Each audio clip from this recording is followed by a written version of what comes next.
People think being good at conversation means being charming, funny, or naturally smooth. Not true. No! And here's the part nobody tells you. The real secret has almost nothing to do with what you say. It has everything to do with what you notice.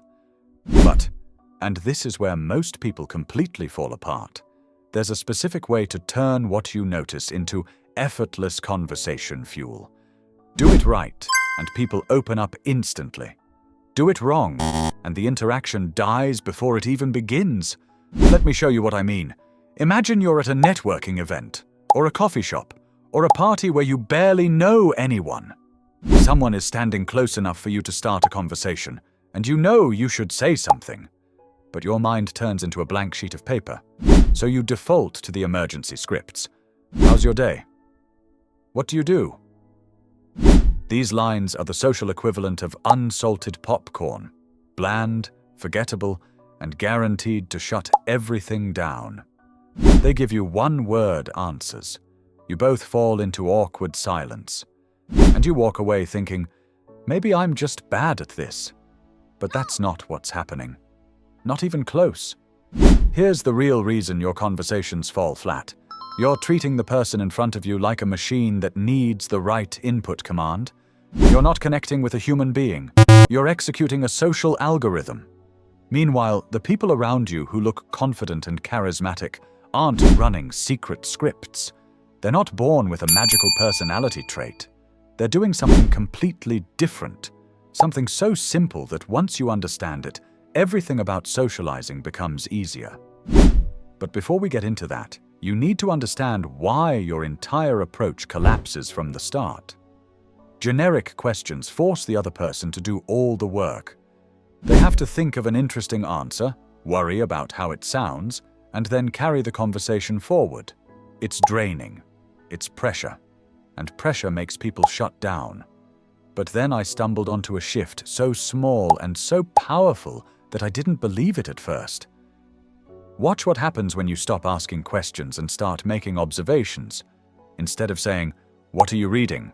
you say, "That book looks like it's been through 3 caffeine-powered all-nighters." Instead of asking, "How's work?"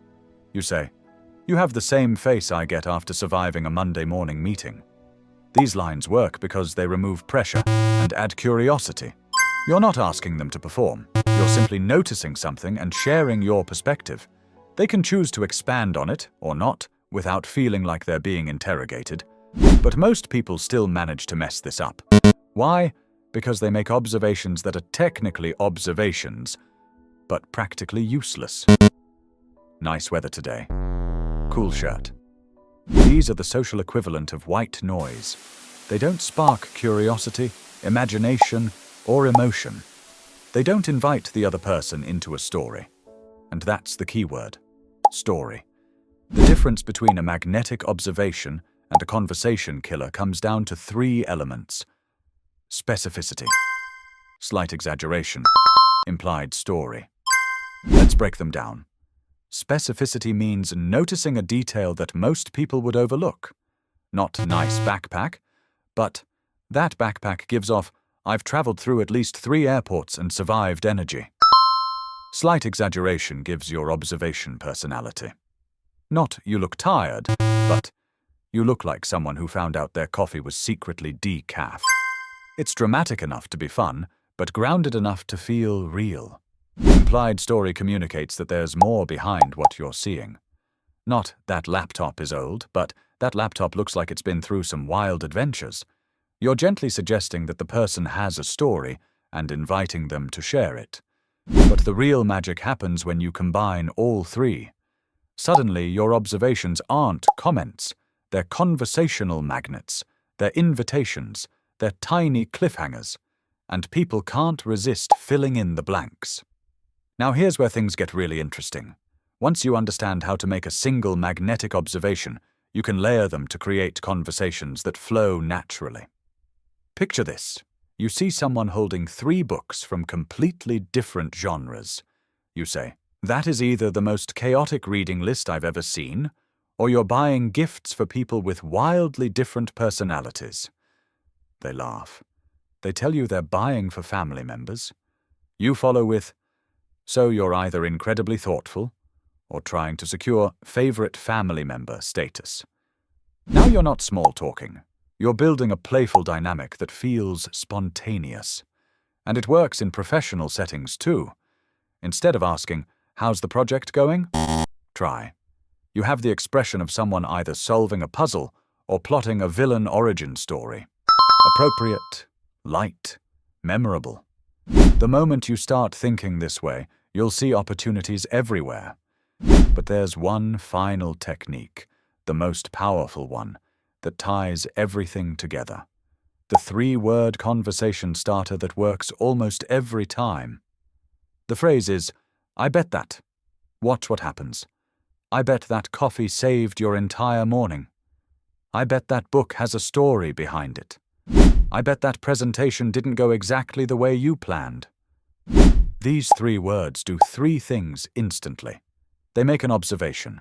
They show you're paying attention. They open a door for the other person to share without pressure.